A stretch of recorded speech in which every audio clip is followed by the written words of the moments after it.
এই ভুট্টার গাছের নিচে এই যে পাটের যে বীজগুলো চাপা পড়ে আছে, আপনার যেটা ভালো ফলন হওয়ার কথা সেটা কিন্তু হবে না। আর এই দেখেন এখানে কিন্তু নিচে পড়ে আছে, দেখেন এগুলো হয় নাই, মারা গেছে। কৃষক ভাইরা যারা এই ভুট্টার আবাদের পরে যারা পাট লাগাবেন, পাট রোপণ করবেন, আমরা আজকে দেখা দিচ্ছি যে আমাদের জমিতে দেখতে পাচ্ছেন যে এই ভুট্টার গাছ কিন্তু এই যে চাষ করে জমিতে কিন্তু ফালা রাখা হয়েছে। এটা কিন্তু মোটেও ঠিক না। কেন ঠিক না আমি একটা যদি ব্যাখ্যা করি সেটা আপনি দেখেন যে এই যে স্তূপ আকারে মাটির মধ্যে যে রাখা হয়েছে এই গাছগুলো ভুট্টার গাছ, এখানে কিন্তু অনেক সময় উই পোকা কিন্তু বাসা বাঁধে। উই পোকা বাসা বাঁধলে কি হয়, এই মাটির মধ্যে কিন্তু মানে ফাঙ্গাল তৈরি হয়, ফাঙ্গাস তৈরি হয়। এখানে পরজীবী বা অন্যান্য ব্যাকটেরিয়া কিন্তু এখানে আসে। এবং এই উই পোকা থাকলে কি হয়, এই পোকা এই যখন আপনি পাট গাছ লাগাবেন, পাট কিন্তু কেটে দেয়। অনেক পোকা কিন্তু উপদ্রব তৈরি হয়। আমি যদি দেখাই এখানে কিন্তু অলরেডি পাট কিন্তু রোপণ করা আছে। আমি যদি দেখাই যদি পাশে যে এই যে পাটের বীজ কিন্তু এখানে ফেলা হয়েছে, পাটের বীজ দেখতে পাচ্ছেন যে পাটের বীজ এখানে আছে। তো এই পাটের বীজ আবার এপাশে দেখেন জমিটা কিন্তু হাল চাষ করা হয়েছে পাটের জন্য, চাষ করার জন্য। এই জমিতে যিনি মালিক রয়েছেন বা এই কাজটা দেখতে পাচ্ছেন যে এখানে কিন্তু পর্যাপ্ত পরিমাণে ভুট্টার গাছ কিন্তু পড়ে আছে।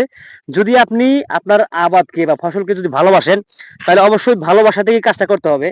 এই দেখতে পাচ্ছেন যে পাটের বীজ রয়েছে, পাটের গজায় গেছে, কিন্তু এখানে ভুট্টার গাছ দেখেন এই ভুট্টার গাছের নিচে এই পাটের যে বীজগুলো চাপা পড়ে আছে, আপনার যেটা ভালো ফলন হওয়ার কথা সেটা কিন্তু হবে না। আর এই দেখেন এখানে কিন্তু নিচে পড়ে আছে, দেখেন এগুলো হয় নাই, মারা গেছে। আর এপাশে দেখেন এই যে বীজটা কিন্তু নষ্ট হয়ে আছে। আপনার যে অর্থনীতি যে চাপটা পড়ছে কিভাবে দেখাই যে এই যে বিশাল জায়গাটা মাঝখানে যে জায়গাটা একটু ফাঁকা আছে, এই ফাঁকার মধ্যে দেখেন যে এই পাটের বীজটা কিন্তু গজাইছে, কিন্তু বাকিটা কিন্তু এখানে বীজ ঠিকই নষ্ট হয়েছে, গজায় নাই। আর আপনি যদি অবশ্যই যদি এই কাজটা যদি সুন্দর করে পরিষ্কার করে জমিটা যদি আপনি চাষ করতেন, তাহলে কিন্তু দেখা যেত কি হয়তোবা আপনার একটা কামলা খরচা বেশি হইতো। কিন্তু ৳৫০০ র বিনিময়ে আপনি এই বিশাল একটা ক্ষেতের মধ্যে আমি যদি দেখাই পাশে, দেখেন বিশাল একটা ক্ষেত, এই ক্ষেতের মধ্যে কিন্তু এই পাট লাগানো হয়েছে। তো এই পাটের মধ্যে দেখেন সব জায়গাতে কিন্তু একই অবস্থা। পাটের গাছ কোথায় দেখা যাচ্ছে না। তো অতএব যেকোনো একটা ফসলকে যদি আপনি ভালোবাসেন, মহব্বত করেন, তাহলে কি হবে? সেটা কিন্তু আপনার লালন করতে হবে। কারণ এই আবাদটা কিন্তু অনেক পরিশ্রমের। বর্তমান বাজারে খুবই পরিশ্রমের একটা আবাদ।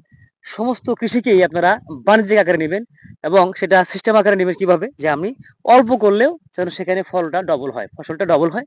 সেভাবে আপনাকে আবাদ বাণিজ্য করতে হবে। কারণ এই যে ঊর্ধ্বমুখী সবকিছু সারের দাম বেশি, সেচের দাম বেশি পড়ে যায়, তেলের দাম বেশি। আপনার সব দিক দিয়েই পারিশ্রমিকের মূল্য বেশি, কামলা হাজিরা বেশি। তো এই অবস্থাতে আপনি যদি এভাবে যদি এলোমেলো যদি করেন তাহলে এই বাজার ব্যবস্থাপনা আপনি টিকতে পারবেন না। এই যে প্রতিযোগিতামূলক বাজার, এই কৃষি বাজার সব জায়গাতেই একই অবস্থা। আপনাকে কৌশলী হতে হবে, আরো উন্নত হতে হবে, আরো আধুনিক হতে হবে, প্রযুক্তি বিষয়ে জানতে হবে এবং বৈশ্বিক সম্পর্কে জানতে হবে যে কোন কৃষি কিভাবে চলে, কিভাবে আমরা হাল চাষ করবো, কিভাবে আমরা বাজারে শিখাবো, কিভাবে রাসায়নিক সার প্রয়োগ করবো। সব দিক দিয়ে সাম্যক ধারণা নিয়েই আপনাদের কিন্তু বাজারে আসতে হবে, মাঠে আসতে হবে, কাজ করতে হবে। তো এখানে আমি যেটা দেখাচ্ছি যে এখানে মূলত যদি আপনি স্তূপ আকারে রাখেন, উই পোকা বাসা হবে, পোকার আক্রমণ হবে, উপদ্রব হয়। এই যে পাট গাছ যে লাগানো হয়েছে, পাটের যে গাছ বা রোপণ করছেন চারাটা, এই বীজ চারা হয়েছে, এখানে গাছ হবে। কিন্তু দেখবেন কয়েকদিন পরেই এই জমিতে পোকার উপদ্রব বেড়ে যাবে।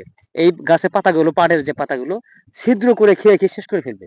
কারণ আপনি এখানে পোকার বাসার যে আসার জন্য একটা আমন্ত্রণ পত্র জানাচ্ছেন।